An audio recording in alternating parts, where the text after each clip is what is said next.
প্রিয় মোহতারাম, কখনো কখনো এই দুই চোখ দিয়ে আমরা যেটা দেখি সেটা কখনো সত্য হয় না, কখনো কখনো।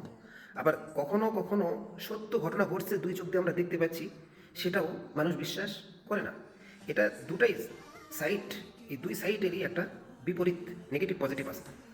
এটা পরিপূর্ণ ভালোবাসা, ভরসা, বিশ্বাসের উপর নির্ভর করে। যে যেমন আপনাকে ভরসা করে সেই সেই পরিমাণে আপনাকে বিশ্বাস করবে। এজন্য যে আপনি বলার পরও সে যদি বিশ্বাস করে আলহামদুলিল্লাহ, যদি বিশ্বাস না করে তো মাসালাম। তাকে জোর করে প্রমাণ করানোর মনে হয় দরকার হয় না। কারণ আপনি একজনকে যখন জোর করে প্রমাণ করাতে যাবেন তার কাছে আপনি সস্তা হয়ে যাবেন, এক। দ্বিতীয় নাম্বার, আপনি আপনার দুনিয়াকে ছোট বানাইতেছেন, তার কাছেই সীমাবদ্ধতা রাখতেছেন। আরে ভাই, সে যদি বিশ্বাস না করে আরেকজন করবে, আরেকজন যদি বিশ্বাস না করে আরেকজন করবে। আপনি আপনার দুনিয়া, আমি আমার দুনিয়া কেন ছোট বানাচ্ছি? তো বিষয়টা পরিপূর্ণ আপনার উপর নির্ভর করে, আপনি আপনার মনকে কিভাবে নিয়ন্ত্রণ করছেন। তো এই জন্য নিজের বিচার নিজের কাছে রেখে, যদি কেউ আপনাকে সঠিক বোঝে তো আলহামদুলিল্লাহ। যদি আপনি আপনার কাছে সঠিক মনে হয়, আপনার ইমান যদি আপনাকে সাক্ষী দেয় যে আপনি সঠিক, তাহলে আপনি গো ইউ স্টেট রোড, আপনি আপনার সঠিক রাস্তায় চলুন। Thank you.